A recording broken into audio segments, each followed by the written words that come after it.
ازيك يا حاجة؟ عاملة ايه؟ معلش طلعلك في وقت متأخر من الليل وسامحيني. بس أمر بسيط خالص أخد رأيك فيه.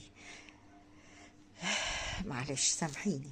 أنا عارفة، بس انت زي والدتنا وكلنا كده بنحبك وبنحب نثق في رأيك يعني. معلش، دلوقتي أنا جوزي، بصي، عامل زي الطفل الصغير.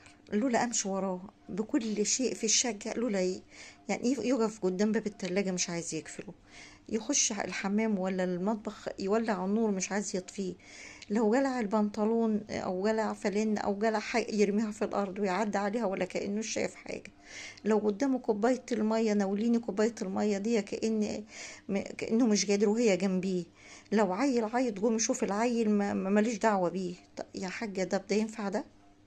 انا ارضى ذمتك ودينك، ده ينفع؟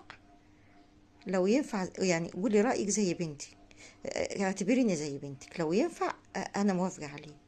ده غير كده وكده، لو حد من اصحابي جه ولا واحده حبيبتي جات ولا بتاع وحبت تكلمني في اي حاجه، يقعد ما يتكسفش وما يقومش، يفضل قاعد عايز يسمع بنقول ايه.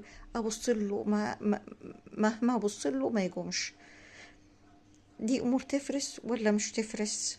بيخليني على شوية وعيط على شوية وعايزة انط من البلكونة. يرضي ربنا ده حاجة؟ وفي الاصعب من كده وانيل من كده كمان، عايز كل يوم ينام، يخش ينام ويسيب الدنيا مدعوكة على راسي وراس العيال. بص، عندي طفل صغير وهو يخش ينام ويسيبني انا هو بس. طيب خلي عندك رحمة وقوم شيله شوية معايا. مش عارف ايه، طب انا تعبانة، طب لا ماليش دعوة، يخش ينام. يعني ده كله مش ضغط على اعصابي وضغط على نفسيتي؟ وفي الاخر يقول لي انت مش مكفيه بيتك، انت مش مخليه بالك من بيتك، وانت ويطول لسانه ويجل ادبه. ده ينفع يا حاجه؟ انت شايفه ان ده ينفع؟